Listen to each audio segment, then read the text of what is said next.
21वां अध्याय। श्री भगवान का स्वधाम गमन।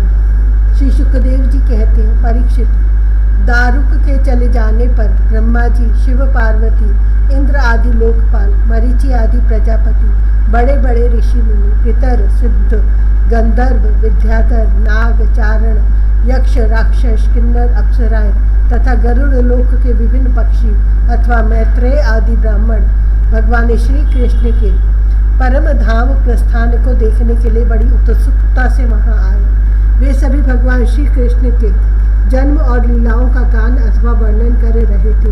उनके विमानों से सारा आकाश भर सा गया था। वे बड़ी भक्ति से भगवान पर पुष्पों की वर्षा कर रहे थे।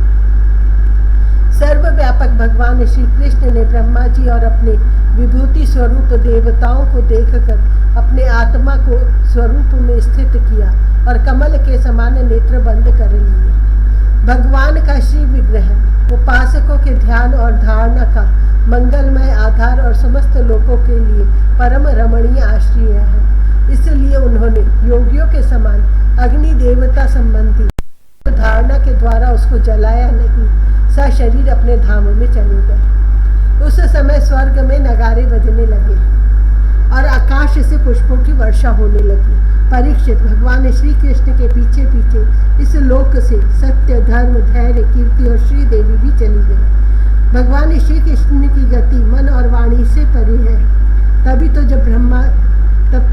जब भगवान अपने धाम में प्रवेश करने लगे तब ब्रह्मादि देवता ही उन्हें न देख सके। इस घटना से उन्हें बड़ा ही विस्मय हुआ। जैसे बिजली मेघमंडल को छोड़कर जब आकाश में प्रवेश करती है तब वो मनुष्य उसी की चाल नहीं देख पाते, वैसे ही बड़े बड़े देवता भी श्री कृष्ण की गति के संबंध में कुछ भी न जान सके। ब्रह्मा जी और भगवान शंकर आदि देवता भगवान की यह परम योगमयी गति देखकर बड़े विस्मय के साथ उसकी प्रशंसा करते अपने अपने लोक में चले गए। परीक्षित, जैसे नट अनेकों प्रकार के स्वांग बनाता है परंतु रहता है उन सबसे निर्लेप, वैसे ही भगवान का मनुष्य के समान जन्म लेना, लीला करना और फिर उसे संवरण कर लेना उनकी माया का विलास मात्र है, अभिनय मात्र है। वे स्वयं ही इस जगत की सृष्टि करके इसमें प्रवेश करके विहार करते हैं और अंत में संहार लीला करके अपने अनंत महिमामय स्वरूप में ही स्थित हो जाते हैं। सांदीपनी गुरु का पुत्र यमपुरी चला गया था परंतु उसे वे मनुष्य शरीर के साथ लौटा लाए। तुम्हारा ही शरीर ब्रह्मास्त्र से जल चुका था परंतु उन्होंने तुम्हें जीवित कर दिया। वास्तव में उनकी शरणागत वत्सलता ऐसी ही है। और तो क्या कहूँ, उन्होंने कालों के महाकाल भगवान शंकर को भी युद्ध में जीत लिया और अत्यंत अपराधी अपने शरीर पर ही प्रहार करने वाले व्याध को भी सदेह स्वर्ग भेज दिया। प्रिय परीक्षित, ऐसी स्थिति में क्या वे अपने शरीर को सदा के लिए यहाँ नहीं रख सकते थे? अवश्य ही रख सकते थे।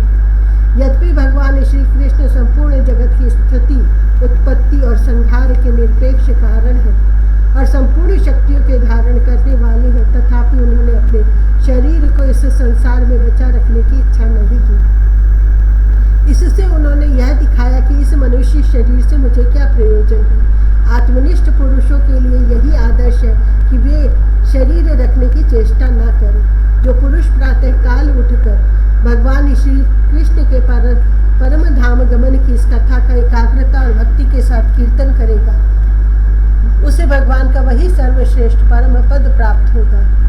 इधर दारुक भगवान श्री कृष्ण के विरह से व्याकुल होकर द्वारका आया और वसुदेव जी तथा उग्रसेन के चरणों पर गिर गिर कर उन्हें आंसुओं से भिगोने लगा।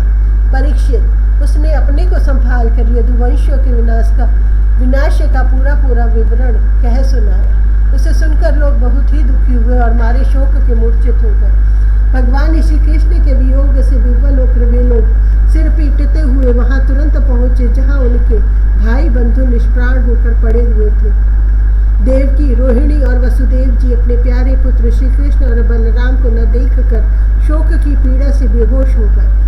उन्होंने भगवत विरह से व्याकुल होकर वहीं अपने प्राण छोड़ दिए। स्त्रियों ने अपने अपने पतियों के शव पहचान कर उन्हें हृदय से लगा लिया और उनके साथ चिता पर बैठकर भस्म हो गए। बलराम जी की पत्नियां उनके शरीर को, वसुदेव जी की पत्नियां उनके शव को और भगवान की पुत्र वधुएं अपने पतियों की लाशों को लेकर अग्नि में प्रवेश कर गई। भगवान श्री कृष्ण की रुक्मणी आदि पटरानियां उनके ध्यान में मग्न होकर अग्नि में प्रविष्ट हो गई। परीक्षित, अर्जुन अपने प्रियतम और सखा भगवान श्री कृष्ण के विरह से पहले तो अत्यंत व्याकुल हो गया, फिर उन्होंने उन्हीं के गीतोक्त सदुपदेशों का स्मरण करके अपने मन को संभाला। यदुवंश के मृत व्यक्तियों में जिनका कोई पिंड देने वाला न था, उनका श्राद्ध अर्जुन ने क्रमशः विधि पूर्वक करवाया। महाराज, भगवान के न रहने पर समुद्र ने एकमात्र भगवान श्री कृष्ण का निवास स्थान छोड़कर एक ही क्षण में सारी द्वारका डुबो दी। भगवान श्री कृष्ण वहाँ अब भी सदा सर्वदा निवास करते हैं। वह स्थान स्मरण मात्र से ही सारे पाप तापों का नाश करने वाला और सर्व मंगलों को भी मंगल बनाने वाला है। प्रिय परीक्षित, पिंडदान के अनंतर बची कुछ स्त्रियों, बच्चों और बूढ़ों को लेकर अर्जुन इंद्रप्रस्थ आए। वहाँ सबको यथा योग्य बसाकर अनिरुद्ध के पुत्र वज्र का राज्याभिषेक कर दिया। राजन, तुम्हारे दादा युधिष्ठिर आदि पांडवों को अर्जुन से ही यह बात मालूम हुई कि यदुवंशियों का संहार हो गया है। तब उन्होंने अपने वंशधर तुम्हें राज्य पद पर अभिषिक्त करके हिमालय की वीर यात्रा की। मैंने तुम्हें देवताओं के भी आराध्य थे भगवान श्री कृष्ण की जन्म लीला और कर्म लीला सुनाई। जो मनुष्य श्रद्धा के साथ इसका कीर्तन करता है वह समस्त पापों से मुक्त हो जाता है। परीक्षित, जो मनुष्य इस प्रकार भक्त भयहारी निखिल सौंदर्य माधुर्य निधि श्री कृष्णचंद्र के अवतार संबंधी रुचिर पराक्रम और इस श्रीमद् भागवत महापुराण में तथा दूसरे पुराणों में वर्णित परमानंदमयी बाल लीला, कैशोर लीला आदि का संकीर्तन करता है, वह परमहंस मुनिंद्रों के अंतिम प्राप्तव्य श्री कृष्ण के चरणों में पराभक्ति प्राप्त करता है। इति एकादश स्कंध समाप्त। हरि ओम।